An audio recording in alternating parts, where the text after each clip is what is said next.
નમસ્કાર મિત્રો, સ્વાગત છે તમારું આપ સૌની સિયારી ચેનલ ગુજરાતી સાહિત્ય વિદ નિકુંજ યુટ્યુબ ચેનલમાં. હું નિકુંજ પરમાર આપ સૌનું દિલથી આજના વિડીયોમાં સ્વાગત કરું છું મિત્રો. તો મિત્રો, આજના વિડીયો શરૂ કરતાં પહેલાં જો ચેનલમાં નવા છો ચેનલને સબસ્ક્રાઈબ કરી લેજો. તમને અમારી ચેનલ પર સરકારી કર્મચારી પેન્શનધારક બાબતે, નિવૃત્તિ કર્મચારી બાબતે હર એક અપડેટ મળતી રહેશે. તો આપણી આ ચેનલ ગુજરાતી સાહિત્ય વિદ નિકુંજ ચેનલને સબસ્ક્રાઈબ કરીને બેલ આઇકન બટન દબાવવાનું ભૂલતો નહીં. તમે રોજના રોજ તમને આવી માહિતી આપણી ચેનલ પર વાત કરવામાં આવશે મિત્રો. તો આજના વિડીયોમાં વાત કરવાની છે પેન્શન માટે ખાસ જાણવા જોગ માહિતી લઈને આવે છું. પેન્શનના નિવૃત્તિ પેન્શન માટે ખૂબ જ મહત્વના સમાચાર, જાણવા જોગ માહિતી. આજ તારીખ 28/6/2026 લેટેસ્ટ અપડેટ લઈને આવીશું. સંપૂર્ણ ચર્ચા આજના વિડીયોમાં કરવાના છીએ. ચર્ચા કરતાં પહેલાં જો ચેનલમાં નવા છો તો ચેનલ સબસ્ક્રાઈબ કરો, વિડીયોને લાઇક કરો. તમને અમારી ચેનલ પર હરેક માહિતી પ્રોવાઈડ કરવામાં આવશે મિત્રો. તો ચાલો જાણીએ વિગતવાર માહિતી.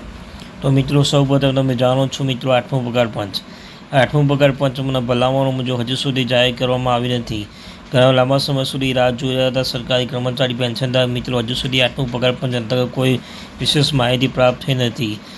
પરંતુ મિત્રો, આઠમો પગાર પંચ લાગુ થતાં પહેલાં જ સરકારી કર્મચારી પેન્શનધારકો માટે એક ખુશીના સમાચાર આવી શકે છે મિત્રો.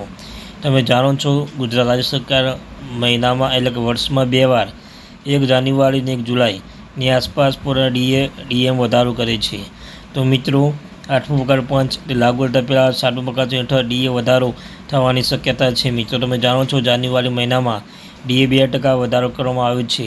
પહેલાં 78 60 થઈ ગયો છે. હવે મિત્રો, આ વધારો ખૂબ જ ફરી એકવાર વધવા જઈ રહ્યો છે.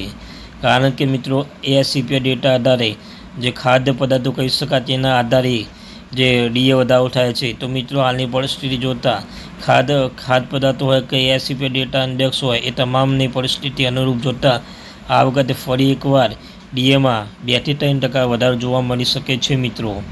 તો આઠમો પગાર પંચની ભલામણો હજુ સુધી સત્તાવાર માહિતી પ્રાપ્ત થઈ નથી. તો આઠમું પગાર પંચ અંતર્ગત પહેલાં જ 7મા પગાર પંચ હેઠળ 7મા પગાર પંચ હેઠળ 1 જુલાઈ એટલે કે મિત્રો તમે જાણો છો આવતા મહિને 1 જુલાઈ છે. તો જુલાઈ મહિનાની અંદર ફરી એકવાર ડીએ વધવા જઈ રહ્યું છે મિત્રો.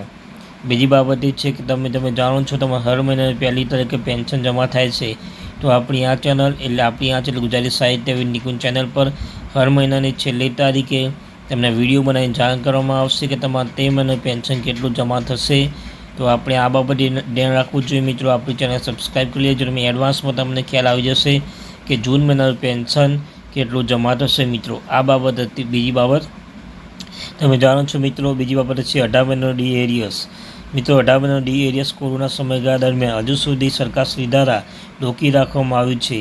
તો મિત્રો, તે આવા ડી એરિયસ લેવા માટે હરેક જગ્યાએ મિટિંગો ભરાય છે, ધારણા પ્રદર્શન થાય છે, પરંતુ સરકાર હજુ સુધી કોઈ વિશેષ માહિતી મિત્રો પ્રાપ્ત થઈ નથી મિત્રો.